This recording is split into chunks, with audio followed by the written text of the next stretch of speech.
So hello everyone, कैसे हैं आप सभी। स्वागत है आप सभी का आपके अपने यूट्यूब चैनल बीरज स्टडी पॉइंट पर। तो आज के इस वीडियो में हम बात करने वाले हैं हिंदी भाषा और साहित्य हिंदी क के बारे में। और मैं आपको बता दूं, आज की वीडियो एनईपी के फर्स्ट और सेकंड दोनों ही सेमेस्टर के स्टूडेंट्स के लिए काफ़ी ज़्यादा इंपॉर्टेंट होने वाली है। इट डजेंट मैटर आप किस सेमेस्टर में हो, किस प्रोग्राम में हो, अगर आपके पास ये सब्जेक्ट है तो आज की वीडियो आपके लिए काफ़ी ज़्यादा इंपॉर्टेंट होने वाली है।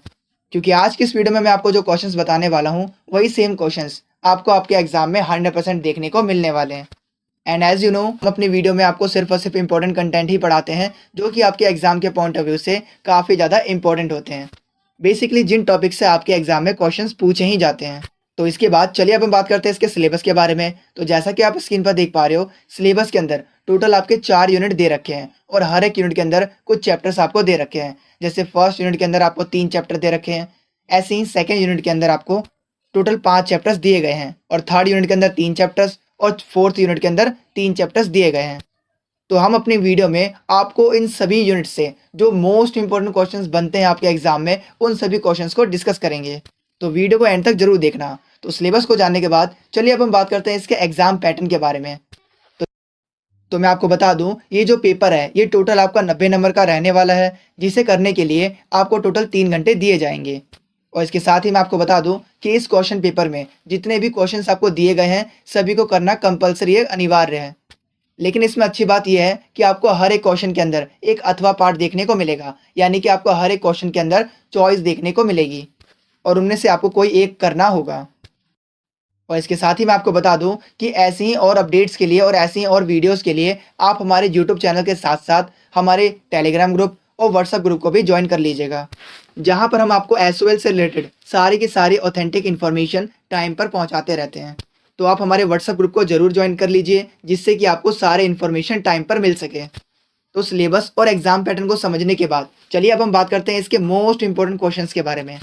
तो जैसा कि आप स्क्रीन पर देख पा रहे हो, ये इस बुक का सबसे ज़्यादा रिपीटेड क्वेश्चन है जो कि आपके हर एक एग्जाम में पूछा ही जाता है। एंड अगर आप इन सभी क्वेश्चंस को पढ़ते हो तो आप एक कंक्लूजन पे पहुंचोगे कि इसके अंदर बेसिकली हमें यही बताना है कि आखिर हिंदी भाषा की उत्पत्ति कैसे हुई, इसका उद्भव और विकास कैसे हुआ। और ये ऐसा क्वेश्चन है जो कि आपके एग्जाम में हर बार पूछा ही जाता है। तो अपने आंसर में सबसे पहले हम एक इंट्रोडक्शन लाइन लिखेंगे, यानी कि परिचय लिखेंगे, जिसके अंदर हम ये बताएंगे कि हिंदी भाषा यानी कि जो हिंदी लैंग्वेज है ये भारत की प्रमुख भाषाओं में से एक है, जिसका विकास एक लंबी ऐतिहासिक प्रक्रिया का रिजल्ट रहा है। एंड इस हिंदी लैंग्वेज का जो ओरिजिन है वो संस्कृत लैंग्वेज से माना जाता है कि हिंदी भाषा संस्कृत भाषा से निकली है, जो कि टाइम के साथ बदलती हुई पहले प्राकृतिक भाषा, फिर अपभ्रंश भाषा और फिर बाद में हिंदी भाषा के रूप में डेवलप हुई। यानी कि अगर हम देखें तो ये जो हिंदी भाषा ये डायरेक्ट ही संस्कृत भाषा से नहीं निकली, बल्कि पहले ये संस्कृत भाषा से प्राकृतिक भाषा में कन्वर्ट हुई, उसके बाद फिर ये अपभ्रंश भाषा में कन्वर्ट हुई और उसके बाद इसका हिंदी भाषा के रूप में विकास हुआ। एंड आज हिंदी भारत की राजभाषा है, जो कि करोड़ों लोगों के द्वारा बोली जाती है और समझी जाती है। ध्यान रखना, हिंदी जो है वो राजभाषा है, राष्ट्रभाषा नहीं। अब आप मुझे कमेंट में बताइए कि हिंदी हमारी राष्ट्रभाषा क्यों नहीं है। तो इसके बाद चलिए अब हम बात करते हैं हिंदी भाषा के उद्भव के बारे में, यानी कि इसका ओरिजिन किस तरीके से हुआ। तो मैं आपको बता दूं कि हिंदी भाषा का उद्भव प्राचीन संस्कृत लैंग्वेज से हुआ था। तो मैं आपको बता दूं कि संस्कृत लैंग्वेज से जनसाधारण के लिए सरल भाषा के रूप में प्राकृतिक भाषा का विकास हुआ और यही प्राकृत भाषा आगे चलकर अपभ्रंश भाषा में तब्दील हुई और फिर ये अपभ्रंश भाषा हिंदी भाषा के रूप में विकसित हुई। तो इस तरीके से जो हिंदी भाषा का विकास है वो अचानक नहीं हुआ, बल्कि धीरे धीरे कई चरणों में हुआ। तो इसके बाद चलिए अब हम बात करते हैं इसके विकास के विभिन्न अवस्थाओं के बारे में, यानी कि किस तरीके से इसका टाइम टू टाइम इसका डेवलपमेंट हुआ, विकास हुआ। तो सबसे पहले हम बात करेंगे संस्कृत काल के बारे में, यानी कि जहाँ से इसकी ओरिजिन स्टार्ट होती है। तो जैसा कि आप सभी जानते ही हैं कि संस्कृत लैंग्वेज को हिंदी की मूल भाषा मानी जाती है और ये जो संस्कृत लैंग्वेज है ये इंडिया के अंदर प्राचीन भारत की साहित्यिक और धार्मिक भाषा है। यानी कि एशियन टाइम के अंदर साहित्य के अंदर, पुस्तकों के अंदर और धार्मिक भाषाओं के रूप में संस्कृत का काफ़ी ज़्यादा यूज़ किया जाता था। और यही रीज़न है जिसकी वजह से वेदों के अंदर, उपनिषदों के अंदर और महाकाव्यों के अंदर हमें संस्कृत लैंग्वेज देखने को मिलती है, क्योंकि उस समय संस्कृत लैंग्वेज को साहित्य और धार्मिक भाषा के रूप में इस्तेमाल किया जाता था। तो जो संस्कृत लैंग्वेज थी वो बहुत ज़्यादा कठिन और व्याकरणिक रूप से काफ़ी ज़्यादा शुद्ध थी और यही रीज़न है जिसकी वजह से ये आम जनता के लिए काफ़ी ज़्यादा कठिन थी। और यही रीज़न है जिसकी वजह से सरल भाषाओं की आवश्यकता महसूस हुई, जिसके बाद यही संस्कृत लैंग्वेज आगे चलकर सरल प्राकृतिक लैंग्वेज में कन्वर्ट हो गई। क्योंकि संस्कृत लैंग्वेज के अंदर इतने ज़्यादा कठिन वर्ड्स थे जो कि सामान्य लोगों के द्वारा इस्तेमाल ज़्यादातर नहीं किए जाते थे। तो इसी रीज़न की वजह से धीरे धीरे ये कन्वर्ट हो गया प्राकृतिक भाषा में। तो इसके बाद स्टार्ट होता है हमारा प्राकृत काल। तो मैं आपको बता दूं कि संस्कृत के सरल रूप को प्राकृत कहा गया, जो कि आम लोगों के द्वारा बोली जाती थी। और ये जो प्राकृत लैंग्वेज थी, प्राकृत भाषा थी, ये एरिया के अकॉर्डिंग अलग अलग रूपों में विकसित हुई, जैसे शोरशैनी, मगधी प्राकृत। तो इस तरीके से ये अलग अलग एरिया में वहाँ के इन्वायरमेंट के अकॉर्डिंग इसको अलग अलग तरीके से बोला गया प्राकृत भाषा में। और इसी प्राकृत भाषा के अंदर नाटक और साहित्य भी लिखे गए। और क्योंकि ये जो प्राकृत भाषा थी, ये संस्कृत लैंग्वेज के कंपैरिजन में काफ़ी ज़्यादा सरल और आम बोलचाल की भाषा थी।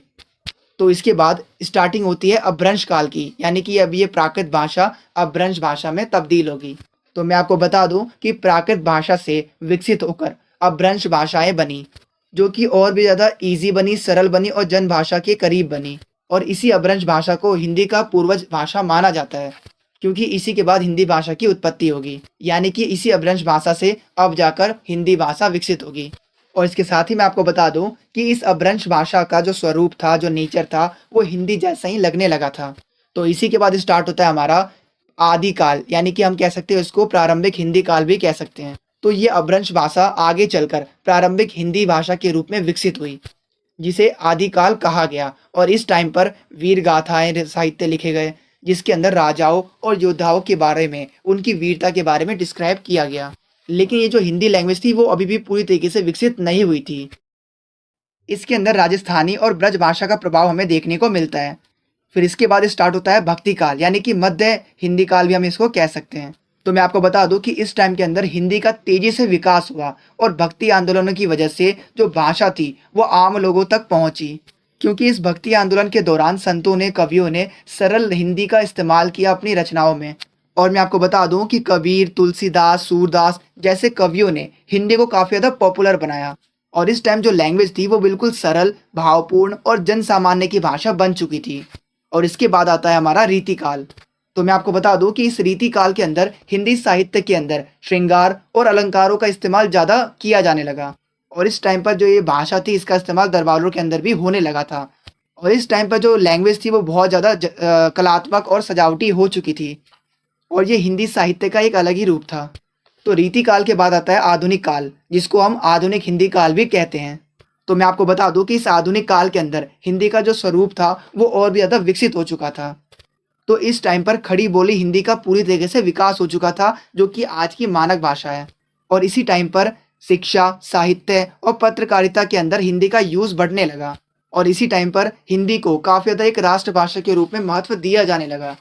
तो ये थी पूरी जर्नी हिंदी भाषा के उत्पत्ति से लेकर इसके विकास तक की, जिसको हमने अलग अलग कालों के अंदर विकसित होते हुए समझा। सो आई होप अब आपको हिंदी की उत्पत्ति और विकास अच्छे से समझ में आ गया होगा। तो अगर आपके एग्जाम में आता है क्वेश्चन, तो आपको इसी तरीके से हर एक काल के अंदर किस तरीके से हिंदी का विकास हुआ आपको लिखना है। तो इसके बाद चलिए बात करते हैं इसके कंक्लूजन के बारे में। तो कंक्लूजन के तौर पर हम ये कह सकते हैं कि हिंदी भाषा का जो विकास है वो एक लंबी और क्रमिक, यानी कि सीक्वेंस वाइज एक प्रक्रिया है, एक प्रक्रिया का रिजल्ट है, जो कि संस्कृत लैंग्वेज से शुरू होकर आधुनिक हिंदी तक पहुंची है। और इसके डेवलपमेंट में कई भाषाओं और संस्कृतियों का इंपॉर्टेंट रोल रहा है। और अगर आज हम देखें तो हिंदी भारत की एक प्रमुख भाषा है, जो कि राष्ट्रीय एकता का भी सिंबल है। तो इसके बाद चलिए बात करते हैं इसके अगले क्वेश्चन की तरफ। तो अब जो हमारा अगला प्रश्न पूछा जाता है, जैसा कि आप स्क्रीन पर देख पा रहे हो, कुछ इस तरीके से आपके एग्जाम में क्वेश्चंस पूछे जाते हैं।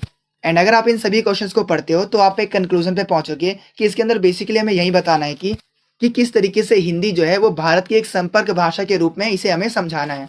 और हिंदी का एक संपर्क भाषा के रूप में, एक लिंक लैंग्वेज के रूप में क्या योगदान है, इसके बारे में हमें बताना है। तो अपने आंसर में सबसे पहले हम एक इंट्रोडक्शन लाइन लिखेंगे, यानी कि परिचय लिखेंगे, जिसके अंदर हम ये बताएंगे कि इंडिया जो है एक बहुभाषी देश है, जहाँ पर अलग अलग एरियाज में अलग अलग लैंग्वेजेस बोली जाती है। तो ऐसी सिचुएशन में एक ऐसी भाषा की आवश्यकता होती है जो अलग अलग लैंग्वेज के बोलने वाले लोगों के बीच में संवाद स्थापित कर सके, कम्युनिकेशन स्टैब्लिश कर सके। और ऐसे में ऐसी भाषा जो लोगों के बीच में संवाद को स्थापित कर सके, उसी लैंग्वेज को हम संपर्क भाषा यानी कि लिंक लैंग्वेज कहते हैं। फॉर एग्जाम्पल अगर आप पंजाब में रहते हो और आपको पंजाबी लैंग्वेज आती है और अगर आप यूपी बिहार में जाते हो तो वहाँ पर अगर आप अपनी पंजाबी लैंग्वेज का यूज़ करोगे तो ऐसे में संवाद नहीं हो पाएगा।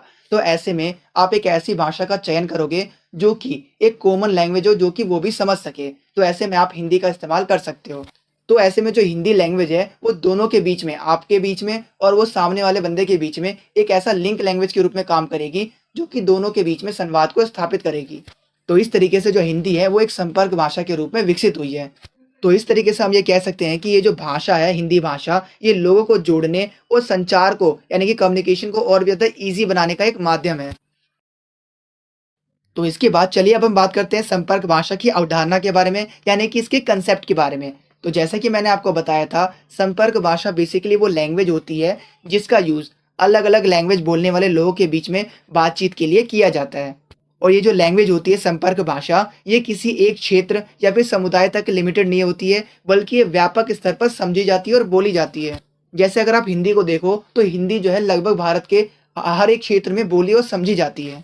तो ऐसे में अगर आपको किसी एरिया की स्थानीय भाषा नहीं आती है तो आप हिंदी में भी उनसे कम्युनिकेट कर सकते हो। तो ऐसे में जो हिंदी है वो आपके लिए एक लिंक लैंग्वेज का काम करेगी उन दोनों के बीच में कम्युनिकेशन को एस्टैब्लिश करने के लिए। तो इसीलिए हम ये कह सकते हैं कि संपर्क भाषा का जो मुख्य उद्देश्य है वो संचार को सरल और प्रभावी बनाना होता है। और संपर्क भाषा सामाजिक, आर्थिक, सांस्कृतिक आदान-प्रदान को बढ़ावा देती है और ये राष्ट्रीय एकता में भी एक इम्पोर्टेंट रोल निभाती है। तो इसके बाद चलिए अब हम बात करते हैं कि भारत के अंदर हिंदी एक संपर्क भाषा के रूप में कैसे है। तो जैसा कि मैंने अभी आपको बताया कि जो हिंदी लैंग्वेज है वो भारत में सबसे ज़्यादा बोली और समझी जाने वाली लैंग्वेजेस में से एक है। और ये जो हिंदी लैंग्वेज है ये नॉर्थ इंडिया के अंदर व्यापक रूप से बोली और समझी जाती है। और जैसा कि आप सभी जानते हैं कि जब अलग-अलग लैंग्वेजेस के अलग-अलग राज्यों के लोग आपस में मिलते हैं तो वो कम्युनिकेशन के लिए हिंदी का यूज़ करते हैं। तो यही रीज़न है जिसकी वजह से हिंदी को एक संपर्क भाषा के रूप में एक्सेप्ट किया गया है। और ये जो हिंदी लैंग्वेज है ये अलग-अलग भाषाई समूहों को आपस में जोड़ने का काम करती है। सो आई होप अब आपको पूरी चीज़ें अच्छे से समझ में आ गई होगी। तो इसके बाद चलिए अब हम बात करते हैं संपर्क भाषा के रूप में हिंदी की भूमिका के बारे में बात करते हैं। यानी कि हिंदी की क्या भूमिका है उसको समझते हैं। तो मैं आपको बता दूं, ये जो हिंदी है ये राष्ट्रीय एकता को मजबूत करती है, संचार को सरल बनाती है। इसके अलावा हिंदी लैंग्वेज का यूज़ प्रशासन और शासन के कार्यों में भी किया जाता है। और इसके अलावा हिंदी लैंग्वेज का यूज़ एजुकेशन के अंदर और नॉलेज के प्रसार में भी किया जाता है। और इसके अलावा मीडिया और संचार माध्यम में भी इसकी एक इम्पोर्टेंट भूमिका है। और इसके अलावा इसका व्यापार और आर्थिक गतिविधियों में भी एक इम्पोर्टेंट रोल रहा है। और इसके अलावा ये सांस्कृतिक आदान-प्रदान को भी बढ़ावा देती है। तो चलिए एक-एक करके इन सभी पॉइंट्स को थोड़ा और डिटेल में समझ लेते हैं। जिसके अंदर सबसे पहले हम बात करेंगे कि आखिर किस तरीके से जो हिंदी लैंग्वेज है वो राष्ट्रीय एकता को मजबूत करने में एक इम्पोर्टेंट रोल निभाती है। तो मैं आपको बता दूं, ये जो हिंदी लैंग्वेज है ये अलग-अलग राज्यों और भाषाओं के लोगों को जोड़ने का काम करती है। जब अलग-अलग भाषाएं बोलने वाले लोग एक भाषा का इस्तेमाल करते हैं संवाद के लिए तो इससे उनके अंदर एकता की भावना विकसित होती है। तो ऐसे में जो हिंदी लैंग्वेज है वो देश के अलग-अलग हिस्सों को जोड़ने का काम करती है। तो इससे जो राष्ट्रीय एकता है और जो अखंडता है उसको मजबूती मिलती है। तो इसीलिए हम ये कह सकते हैं कि जो हिंदी है वो राष्ट्रीय एकता को मजबूत करने में एक इम्पोर्टेंट रोल निभाती है। तो इसके बाद चलिए हम बात करते हैं इसके सेकंड पॉइंट के बारे में, जो कि है कि आखिर किस तरीके से संचार को सरल बनाने में एक हिंदी एक इम्पोर्टेंट रोल निभाती है। तो मैं आपको बता दूं कि हिंदी एक सरल और सहज भाषा है जिसे आसानी से सीखा और समझा जा सकता है। और ये हिंदी लैंग्वेज अलग-अलग भाषाई पृष्ठभूमि के लोगों के बीच में संवाद को आसान बना देती है, जिससे कि गलतफहमियों की संभावना बहुत हद तक कम हो जाती है। तो इसीलिए हम ये कह सकते हैं कि जो हिंदी लैंग्वेज है वो संचार को सरल बनाने में एक इम्पोर्टेंट रोल निभाती है।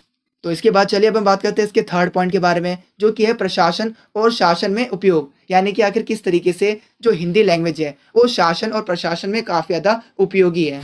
तो जैसा कि आप सभी जानते ही हैं कि भारत सरकार के जितने भी ऑफिशियल वर्क होते हैं उसके अंदर हिंदी का यूज़ किया जाता है। और जो हिंदी है वो सेंट्रल गवर्नमेंट की एक राजभाषा है, जिससे जो प्रशासनिक काम होते हैं उसके अंदर इसका महत्व भी बढ़ता जा रहा है। और इसके अलावा सरकारी कार्यालयों, संसद और विभिन्न योजनाओं में भी हिंदी का यूज़ होता है।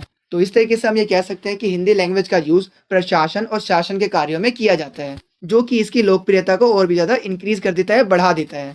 तो इसके बाद चलिए बात करते हैं इसके फोर्थ पॉइंट के बारे में, जो कि है कि आखिर किस तरीके से हिंदी लैंग्वेज एजुकेशन और नॉलेज के प्रसार में एक इम्पोर्टेंट रोल निभाती है।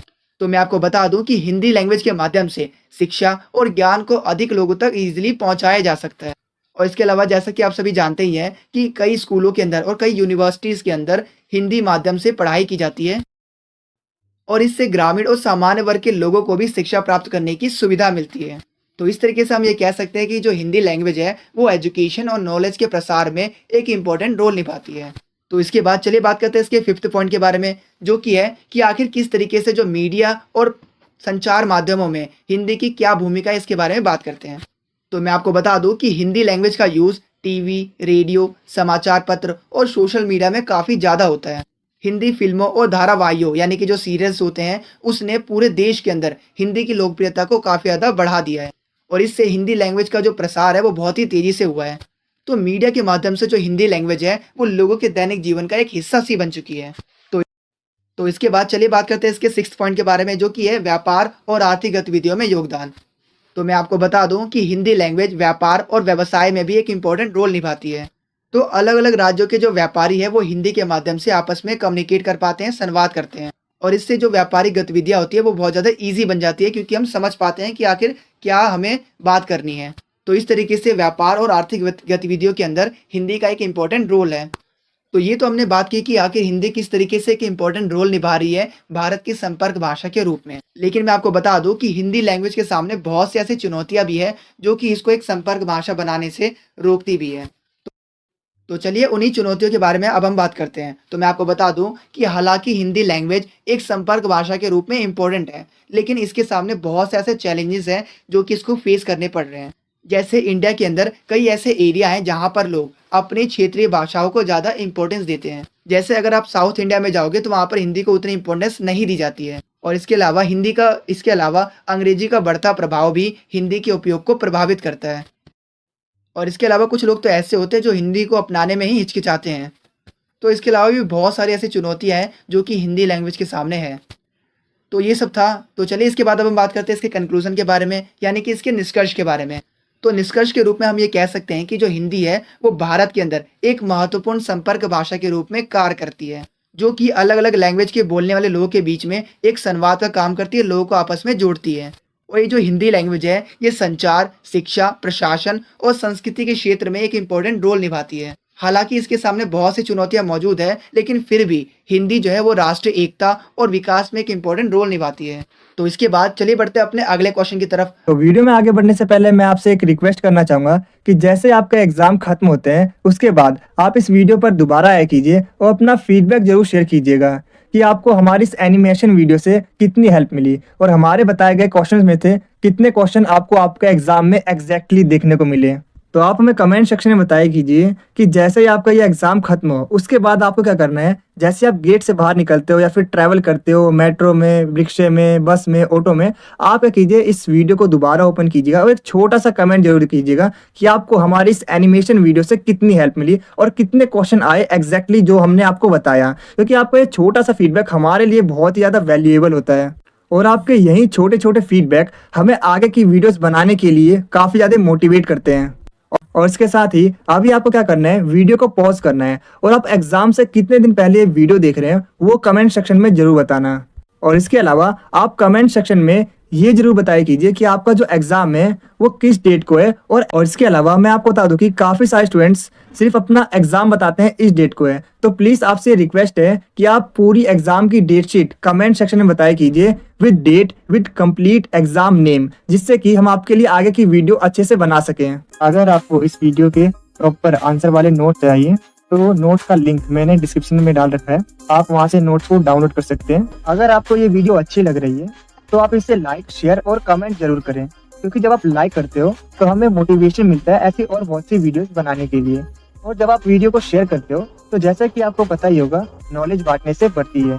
और जब आप हमारी वीडियो पर कमेंट करते हो तो हमें ये पता चलता है कि हम अपनी वीडियो में और क्या इम्प्रूव कर सकते हैं। और मैं आपको बता दूं कि 5 मिनट की वीडियो को बनाने में काफ़ी मेहनत और 1 से 2 घंटे का समय लगता है। तो आप हमारी वीडियो को लाइक, शेयर और कमेंट जरूर करें ताकि हम आपके लिए ऐसी ही और वीडियोस को ला सकें। और कमेंट में ये जरूर बताना कि आपको नेक्स्ट वीडियो किस टॉपिक पर चाहिए। तो चलिए वीडियो में आगे बढ़ते हैं। अब जो हमारा नेक्स्ट क्वेश्चन है वो कुछ इस तरीके से आपके एग्जाम में पूछा जाता है। तो अगर आप इन सभी क्वेश्चंस को पढ़ते हो तो आप एक कंक्लूजन पे पहुंचोगे कि इसके अंदर बेसिकली हमें यही बताना है कि भक्ति काल के अंदर जो हमें निर्गुण और सगुण भक्ति देखने को मिलती है, तो उसी की क्या विशेषताएं हैं उसके बारे में हमें बताना है। तो इसका जो आंसर है वो आपको हमारे पीडीएफ नोट्स में मिल जाएगा, तो इसका आंसर आप वहां से पढ़ लीजिएगा। तो इसके बाद जो नेक्स्ट टाइप का आपके एग्जाम में क्वेश्चन पूछा जाता है वो बेसिकली जयशंकर प्रसाद जी के द्वारा लिखी हुई एक कविता के ऊपर पूछा जाता है, जो कि है हिमाद्री तुंग श्रृंग से। तो ये जो कविता है इसके ऊपर आपके एग्जाम में कई बार क्वेश्चन पूछे गए, जैसा कि आप स्क्रीन पर देख पा रहे हो। तो इसके अंदर बेसिकली हमें यही बताना है कि जयशंकर प्रसाद जी ने जो कविता लिखी थी हिमाद्री तुंग श्रृंग से, तो इस कविता की मूल संवेदना या फिर हम कह सकते हैं इसकी सप्रसंग हमें व्याख्या करनी है कि आफ्टर ऑल इस कविता के अंदर क्या थी, क्या बातें की गई है। तो इस तरीके के क्वेश्चंस को करने के लिए एक फिक्स पैटर्न होता है जिसको हमें फॉलो करना होता है। तो किसी भी कविता की सप्रसंग व्याख्या करने के लिए सबसे पहले वो जो कविता की लाइनें हमें दे रखी है, तो उस कविता की लाइनों की जो शुरू के 2-3 वर्ड हैं वो हमें पहले लिखने होते हैं। उसके बाद डॉट डॉट डॉट करके हमें लास्ट के 2-3 वर्ड्स को लिखना होता है। इसके बाद हम लिखते हैं संदर्भ, कि आखिर ये जो हमें पंक्तियाँ दी गई है ये किस कविता से ली गई है और आखिर उस कविता के कवि कौन है उसके बारे में हमें संदर्भ के अंदर बताना होता है। इसके बाद हम लिखते हैं प्रसंग। प्रसंग का मतलब होता है आफ्टर ऑल पूरे के पूरे इस कविता का निचोड़ लिखना होता है हमें। और उसके बाद आती है हमारी व्याख्या, जिसके अंदर हम लाइन टू लाइन हर एक लाइन की एक्सप्लेनेशन को डिटेल में समझाते हैं। और इसके बाद एंड में हम लिखते हैं काव्यगत विशेषताएं, जिसके अंदर हम बताते हैं कि आखिर इस कविता की पंक्तियों के अंदर कौन कौन से अलंकारों का इस्तेमाल किया गया है, किस प्रकार के बिंबों का इस्तेमाल किया गया है और आखिर इसके अंदर क्या क्या विशेषताएं हैं इस पंक्ति की, वो सारी चीज़ें हमें काव्यगत विशेषताओं के अंदर लिखनी होती है। तो इसके आंसर में भी हम ऐसे ही करेंगे। सबसे पहले हम सप्रसंग व्याख्या लिखेंगे, जिसके अंदर हम क्या करेंगे, सबसे पहले ये जो हमें दी गई पंक्ति है इसके हम आगे के 2-3 वर्ड्स लिखेंगे। उसके बाद इस पंक्ति के जो एंड के 2-3 वर्ड है उसको हम लिखेंगे। इसके बाद हम लिखेंगे संदर्भ, जिसके अंदर हम ये बताएंगे कि ये जो प्रस्तुत पंक्तियां हैं ये हमारे बीए हिंदी का हिंदी भाषा और साहित्य यानी कि जो बुक का नाम है हमारा, उस पुस्तक के पाठ्यक्रम से ली गई है। और ये जो प्रस्तुत पंक्तियां हैं ये हिंदी के महाकवि जयशंकर प्रसाद जी द्वारा रचित एक कविता जिसका नाम है हिमाद्री तुंग श्रृंग से, इसका एक अंश है, यानी कि इस कविता का एक पार्ट है जो कि हमें दिया गया है क्वेश्चन के अंदर। और इसके साथ ही मैं आपको बता दूं कि जयशंकर प्रसाद द्वारा रचित ये जो कविता है ये जयशंकर प्रसाद की प्रसिद्ध नाटक चंद्रगुप्त से लिया गया है। तो आपने सबसे पहले कविता का नाम बता दिया कि कविता का नाम है हिमाद्री तुंग श्रृंग से, फिर आपने कवि का नाम भी बता दिया कि कवि का नाम है जयशंकर प्रसाद। तो इसके बाद अब आप लिखते हो प्रसंग, जिसके अंदर आप इसके पूरे का पूरा निचोड़ लिखते हो कि आफ्टर ऑल इस पूरी कविता के अंदर था क्या।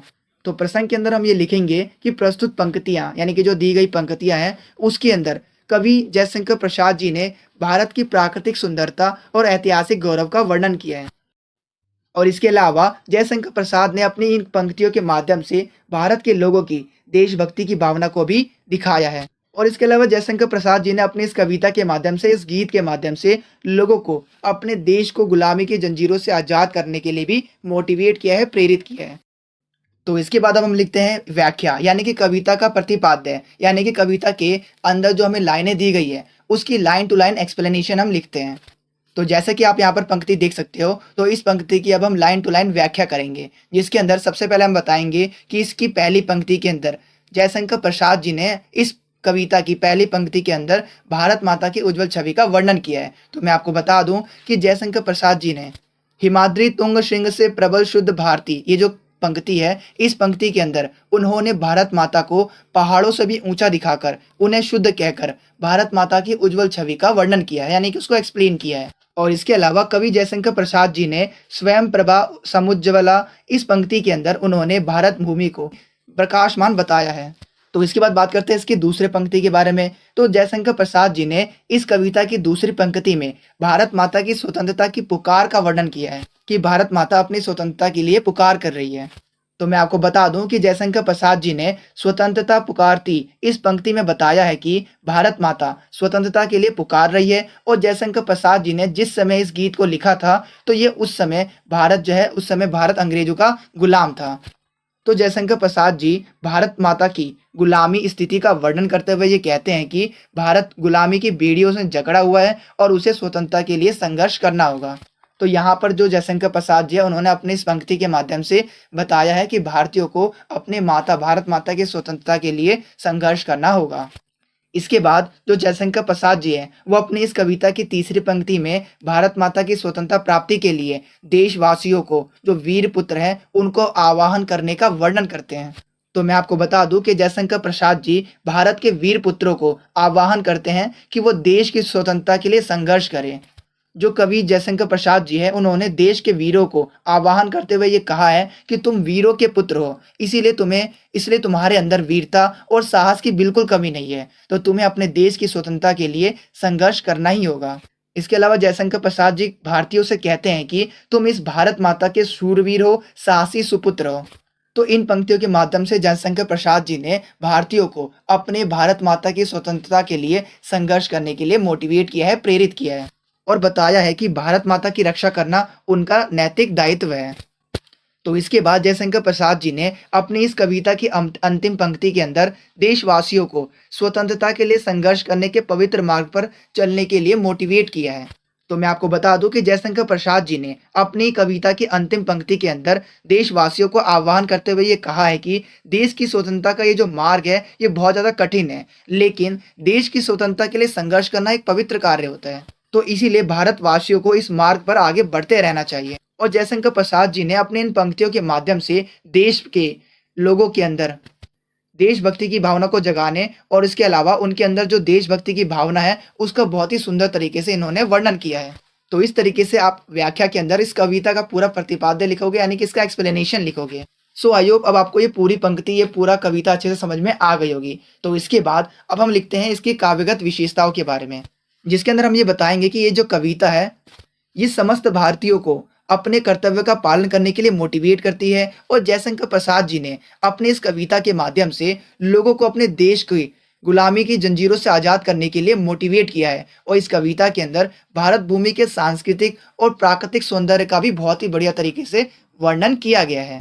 और इसके अलावा जयशंकर प्रसाद जी ने अपने इस कविता के अंदर देशभक्ति की भावना को भी दिखाया है। तो उन्होंने अपनी कविता की पंक्ति हिमाद्री तुंग श्रृंग से प्रबल शुद्ध भारती, ये जो पंक्ति है इस पंक्ति में उन्होंने भारत माता को पहाड़ों से भी ऊंचा दिखाकर उन्हें शुद्ध कहकर भारत माता की उज्जवल छवि का वर्णन किया है। और इसके अलावा उन्होंने अपनी इस पंक्तियों में वीरता को भी आवाहन किया, यानी कि उन्होंने वीर पुत्रों को भी दृढ़ संकल्प होकर अपने भारत माता की आज़ादी के लिए संघर्ष करने के लिए मोटिवेट किया है। और इसके अलावा काव्यगत विशेषताओं के अंदर हम ये भी बताएंगे कि आखिर इन पंक्तियों के अंदर अगर कोई अलंकार या फिर बिंब का यूज़ किया गया है तो उसके बारे में भी हम बताएंगे। तो इस पंक्ति को पढ़ के हमें समझ में आता है कि इस पंक्तियों के अंदर बेसिकली रूपक, पुनरावृत्ति और अनुप्रास जैसे अलंकारों का इस्तेमाल किया गया है। जैसे हिमाद्री तुंग श्रृंग से इसके अंदर रूपक अलंकार का इस्तेमाल किया गया है। प्रशस्त पुण्य पंथ इसके अंदर अनुप्रास अलंकार का यूज़ किया है। और बड़े चलो इसके अंदर पुनरावृत्ति अलंकारों का इस्तेमाल किया गया है। और इसके साथ ही मैं आपको बता दूं कि जयशंकर प्रसाद जी की एक कविता के अंदर हमें बेसिकली दृश्य बिंब का यूज होते हुए दिखाई देता है, यानी कि जब हम इस कविता की पंक्तियों को पढ़ते हैं तो हमारे सामने एक दृश्य बनता हुआ दिखाई देता है, जिसके अंदर इन्होंने भारत माता की उज्जवल छवि का वर्णन किया है। तो इसके लिए हम ये कह सकते हैं कि इनकी कविता के अंदर बेसिकली दृश्य बिंब का यूज किया गया है। तो यहाँ पर होता है इसका आंसर खत्म। तो इसके बाद चलिए अब हम बात करते हैं अपने अगले प्रश्न की तरफ। तो अब जो हमारा अगला प्रश्न पूछा जाता है वो बेसिकली नागार्जुन के द्वारा लिखी हुई एक कविता है जिसका नाम है बादल को घिरते देखा है। तो ये आपने 12th क्लास के अंदर भी पढ़ा होगा। तो इसके अंदर बेसिकली हमें इस कविता के जो प्रतिपाद्य है, कविता का जो सार है वो हमें लिखना होता है। तो आखिर कविता के अंदर क्या बातें की गई है, तो ये सभी चीज़ें हमें सप्रसंग व्याख्या के साथ लिखनी होती है। तो इसके अंदर भी हम वो सेम फॉर्मेट का यूज़ करेंगे जो कि मैंने अभी आपको पहले एक्सप्लेन किया था। तो सबसे पहले हम लिखेंगे सप्रसंग व्याख्या, जिसके अंदर हमें दी गई पंक्ति के शुरुआत के 2-3 वर्ड्स लिखने होते हैं, फिर डॉट डॉट डॉट करके हमें लास्ट के 2-3 वर्ड्स लिखने होते हैं। इसके बाद हम लिखते हैं संदर्भ, जिसके अंदर हम बताते हैं कि आखिर ये जो प्रस्तुत पंक्तियां हैं ये किस कविता से ली गई है और कवि का नाम क्या है। तो इसके अंदर हम बताएंगे कि जो प्रस्तुत पंक्तियां हैं ये हिंदी के महाकवि नागार्जुन के द्वारा रचित जो बादल को घिरते देखा कविता है उसका एक छोटा सा पार्ट है। तो इसके बाद अब हम लिखते हैं प्रसंग, जिसके अंदर हम बेसिकली इस पूरी कविता का निचोड़ लिखते हैं कि ओवरऑल इस कविता के अंदर किसके बारे में वर्णन किया गया है। तो इसके अंदर हम लिखेंगे कि जो प्रस्तुत पंक्तियां हैं इसके अंदर नागार्जुन ने प्रकृति की सुंदरता का बहुत ही बेहतरीन तरीके से वर्णन किया है, जिसके अंदर इन्होंने विशेष रूप से हिमालय पर्वत पर घिरते हुए बादलों का वर्णन किया है। तो प्रसंग लिखने के बाद अब हम लिखते हैं इसकी व्याख्या, यानी कि कविता का प्रतिपाद्य लिखते हैं। जिसके अंदर हम लाइन टू लाइन हर एक लाइन की एक्सप्लेनेशन को लिखते हैं। जिसके अंदर हम ये लिखेंगे कि नागार्जुन के द्वारा लिखी ये जो कविता है बादल को घिरते देखा है, तो ये कविता बेसिकली प्रकृति की सुंदरता पर आधारित एक कविता है और इस कविता के अंदर नागार्जुन ने हिमालय पर्वत पर घिरते हुए बादलों का जो वर्णन किया है बहुत ही बेहतरीन तरीके से। तो इसके अंदर जो नागार्जुन है उन्होंने बादलों के रंग रूप, गति और उनकी विशालता का काफी सुंदर तरीके से वर्णन किया है, एक्सप्लेन किया है। इसके बाद अब आप लाइन टू लाइन हर एक लाइन का मीनिंग लिख सकते हो अपने आंसर में। जैसे इस कविता की जो पंक्ति है उसके अंदर लिखा हुआ है अमल धरोवर के शिखरों पर, यानी कि इसके अंदर बेसिकली इस पंक्ति के अंदर उन्होंने हिमालय पर्वत की ऊंचाई और विशालता का वर्णन किया है। फिर वो लिखते हैं बादल को घिरते देखा है, यानी कि ये जो पंक्ति है इस पंक्ति के अंदर ये बादलों के घनेपन और उनकी विशालता के बारे में बताते हैं। फिर ये लिखते हैं छोटे छोटे मोती जैसे, यानी कि ये पंक्ति बादल के जो द्वारा जो बारिशें की जाती है तो उनकी बूंदों की सुंदरता और नाजुकता का यहाँ पर इन्होंने वर्णन किया है। इसके बाद ये लिखते हैं उनके शीतल तुहिन कणों को, तो इस लाइन के अंदर बादलों से गिरने वाले बर्फ के कणों का यहाँ पर इन्होंने वर्णन किया है। इसके बाद इन्होंने लिखा है मानसरोवर के उन स्वर्णिम, यानी कि इस पंक्ति के अंदर इन्होंने मानसरोवर जो झील है उसकी सुंदरता और पवित्रता का इन्होंने वर्णन किया है। इसके बाद इन्होंने लिखा है कमलों पर गिरते देखा है, यानी कि ये पंक्ति बादलों से कमलों पर जो बर्फ के कण गिर रहे हैं तो उसका इन्होंने वर्णन किया है। तो इस तरीके से आप इसके अंदर इस तरीके से एक्सप्लेनेशन इसकी लिखोगे। इसके बाद आप लिखोगे इसकी काव्यगत विशेषताओं के बारे में, जिसके अंदर आप ये बताओगे कि नागार्जुन के द्वारा लिखी हुई ये जो कविता है बादल को घिरते देखा है, तो इस कविता के अंदर बेसिकली प्रकृति की सुंदरता पर आधारित ये कविता है। और जब बादल हिमालय के शिखरों के चारों ओर घेरा बना लेते हैं तो इस प्रकार से जो एक सुंदर दृश्य बनता है तो उसका उन्होंने नागार्जुन जी ने वर्णन किया है अपनी इस कविता के अंदर। अलंकारों की बात करें तो छोटे छोटे मोती जैसे, तो इसके अंदर और उन स्वर्णिम कमलों पर, तो इसके अंदर बेसिकली उपमा अलंकार का यूज किया गया है। और इसके अलावा जैसे आप इस कविता को पढ़ते हो तो आपके सामने एक दृश्य सा बनता है, तो इसीलिए हम ये कह सकते हैं कि इस कविता के अंदर बेसिकली दृश्य बिंब का यूज किया गया है।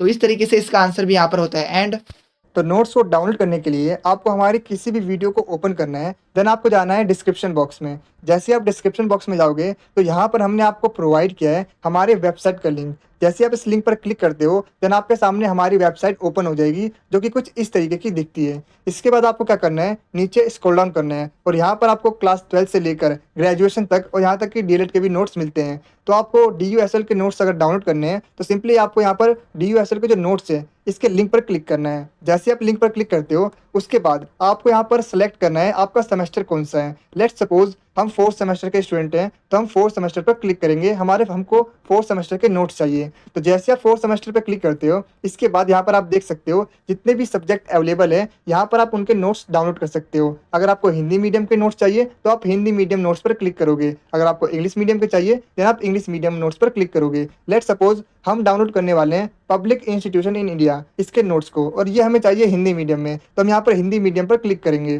तो यहाँ पर आप जैसे लिंक पर क्लिक करते हो तो आपके सामने एक पेमेंट पेज ओपन हो जाएगा कुछ इस तरीके का। इसके बाद आपको यहाँ पर क्या करना है, पे एंड डाउनलोड वाले बटन पर क्लिक करना है। और जैसा कि आप देख सकते हो जो प्राइस है वो काफ़ी ज़्यादा रीजनेबल है। अगर आप कंपेयर करो अदर यूट्यूबर्स के मुकाबले तो उनके जो नोट्स होते हैं वो 200 से 300 के होते हैं, लेकिन वही हम आपको ओनली 49 रुपीज़ में ये नोट्स प्रोवाइड कर रहे हैं। और मैं आपको बताना चाहूँगा कि ये जो नोट्स है इसके अंदर जितने भी क्वेश्चंस हैं वो अभी तक आपके एग्जाम में अलग अलग ईयर में अलग अलग तरीके से पूछे गए हैं। वो सारे के सारे क्वेश्चंस इसके अंदर आपको मिलने वाले हैं और इसके जो आंसर्स हैं वो टू द पॉइंट है। अगर आप इन आंसर्स को अपने एग्जाम में लिख कर आते हो तो आप डेफिनेटली अपने एग्जाम में अच्छा स्कोर कर पाओगे।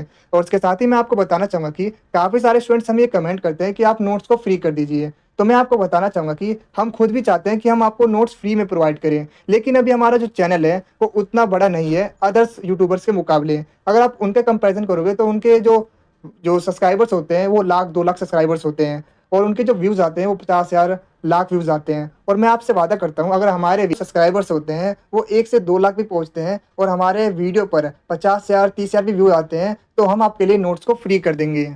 तो मैं आपसे यही रिक्वेस्ट करूंगा कि आप वीडियो को लाइक और ज़्यादा से ज़्यादा शेयर कीजिए, क्योंकि जैसा कि आपको पता ही है नॉलेज बांटने से बढ़ती है और आपका ये सपोर्ट ही हमारी ताकत है। और 49 रुपीज़ बहुत ही अफोर्डेबल प्राइस है और आप इजीली इसे परचेज़ कर सकते हो, इतना महंगा नहीं है। और आप खुद सोचिए आप किसी सेमेस्टर में अच्छे मार्क्स चाहते हो, वो भी 49 रुपीज़ में, क्योंकि काफ़ी सारे ऐसे स्टूडेंट्स होते हैं जो कि पैसे बचाने के चक्कर में सेमेस्टर रिपीट कर देते हैं। और मैं आपसे यही रिक्वेस्ट करूँगा और मैं यही प्रे करूँगा कि आपके जो सेमेस्टर है उसमें अच्छे मार्क्स आएँ। तो आप हमारी पीडीएफ को परचेज़ कर सकते हो, वो भी 49 रुपीज़ में, बहुत ही रीज़नेबल प्राइस है, मैं सच में बता रहा हूँ। तो कुछ इस तरीके से आप हमारे नोट्स को ईज़िली डाउनलोड कर सकते हो। तो इसके बाद जो नेक्स्ट आपका आपके एग्जाम में क्वेश्चन पूछा जाता है वो बेसिकली रीतिकालीन कविता की सामान्य प्रवृत्तियों के ऊपर पूछा जाता है कि आखिर ये रीतिकाल की क्या विशेषताएं हैं, इसके बारे में पूछा जाता है। और इसके बाद जो नेक्स्ट क्वेश्चन पूछा जाता है वो बेसिकली पूछा जाता है राजभाषा और राष्ट्रभाषा के बीच में क्या अंतर है।